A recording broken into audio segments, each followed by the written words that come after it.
2013, I traveled with my school to sort of a kids conference. Teams from many parts of Brazil were there. And I remember looking around and thinking, these kids are so different. This is so cool. I was amazed by everything. But beyond their accents, I couldn't stop thinking about two things. First, the amount of kisses they would give to say hello and goodbye. In my state, we give one kiss. In other places, they give two or even three. Second, the color of the beans.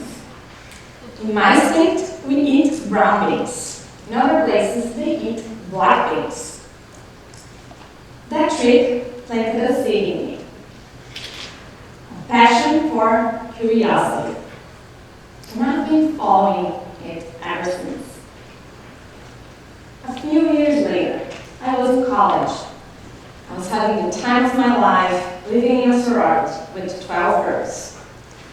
There, I learned that the golden rule, don't do to others what you don't want done to you, wasn't enough. My relationships were much better, and I realized I shouldn't do to others what they didn't want done to them. Thinking with their heads, not mine. Later in life, I learned there was a name for that: empathy.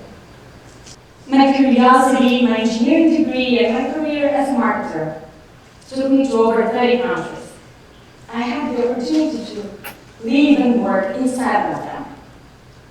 I met my French husband in Spain. Our first dog was born in Mexico, and our kids were born in the United States. They are growing up in international schools, where their friends look nothing like that. They celebrate holidays we don't, speak languages we don't, eat foods that we don't. And more than love of this community, what fascinates me is that my girls, so young, really know how to put themselves in other people's shoes. They are mastering something that took me years to realize.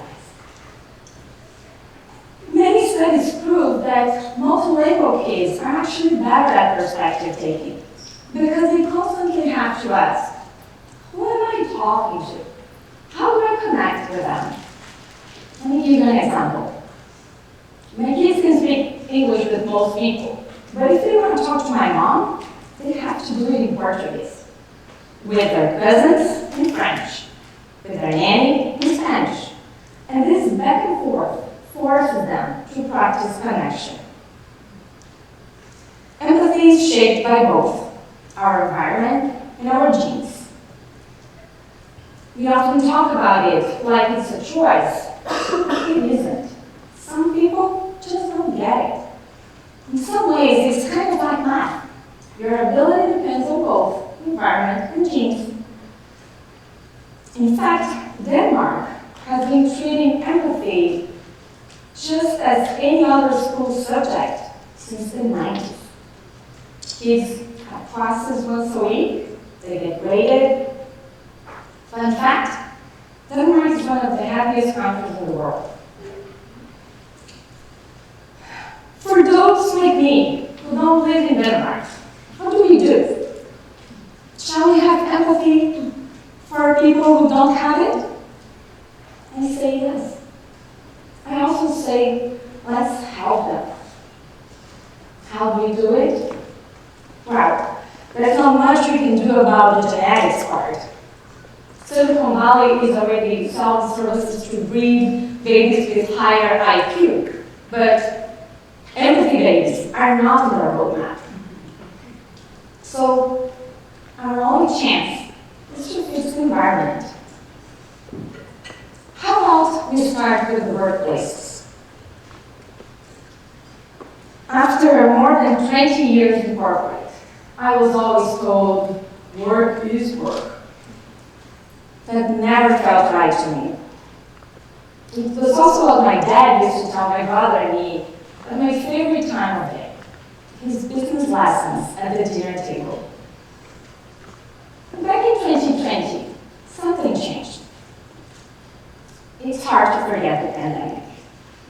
Anxiety, fear, depression, George Floyd, people losing loved ones, people getting sick. I remember 1 week before I finished a huge project for Latin America, I got COVID and spent 5 scary days at the hospital. My team didn't speak the languages, but they got creative and got things done for us. Suddenly, compassion and flexibility became skills everyone had to develop. At Tech, we were having conversations about racism, unconscious bias, belonging.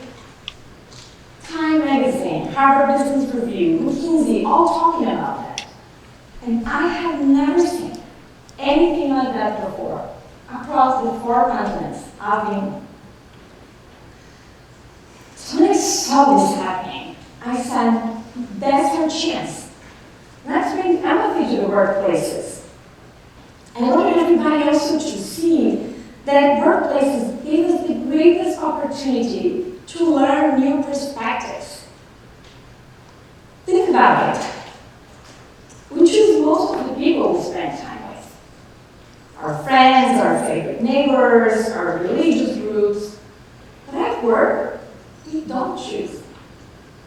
We spend 40 hours a week with human beings we didn't pick. Can you see how special this is? At this point, you probably know my movement didn't happen. But today, I'm going to tell you that empathy recovery is still possible. And I have 3 reasons to believe it can have more power now.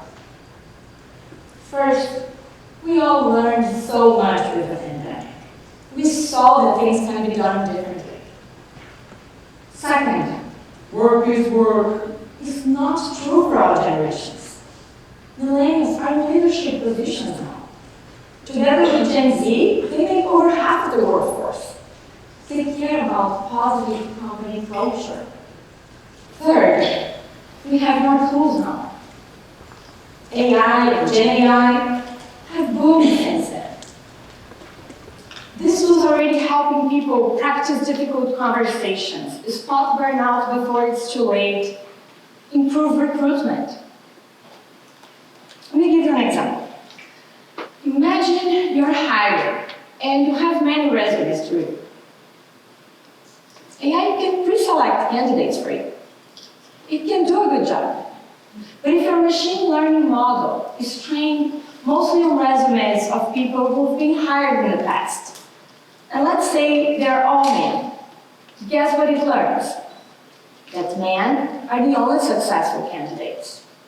So when a woman applies, she may be assigned a lower score, not because the model is sexist, because it didn't know women could be a fit. AI doesn't think, it only scores, ranks, and filters based on patterns. It is a paradox. These tools are actually helping us a lot because humans are more biased than we realized. Let me give you a couple of fictional candidates' names. Maria Gutierrez, Grace Cross, Mohammed Haddad, James Smith, Benjamin Levi. You probably pictured something in your head. What you pictured doesn't tell you who's the most qualified candidate. It only gives you bias. And you may unconsciously favor resumes with names that feel more familiar or positive to you. So yes, there are risks in using AI for such a sensitive thing like human connection. But it's on us to challenge the outputs and feed the models back with the values we want. AI doesn't get to define everything. We do. I know corporate life life day-to-day is complicated. I am enthusiastic, but I'm not naive. Still, here are a few things I'd like you just to try. First, remind yourself constantly that change doesn't have to come from leadership or HR. I'm not asking you to become full-time activists either. Make sure you keep doing your job. I'm talking about small choices. My reminder is a note on a whiteboard next to my desk. It says, "We are all a platform for change." A quote from Mark Benioff, a tech CEO.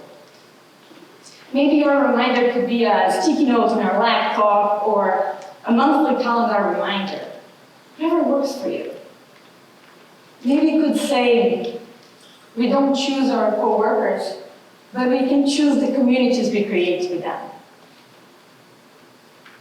Second, educate yourself about unconscious bias. There are many free online programs available. You can take them driving, walking your dog, cleaning your kitchen. Third, try using GenAI chats to guide you in difficult situations. Make sure you challenge the answers. Rate them, thumbs up or down.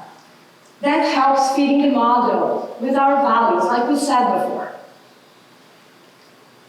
One example I've used, I want to congratulate a coworker on a religious holiday.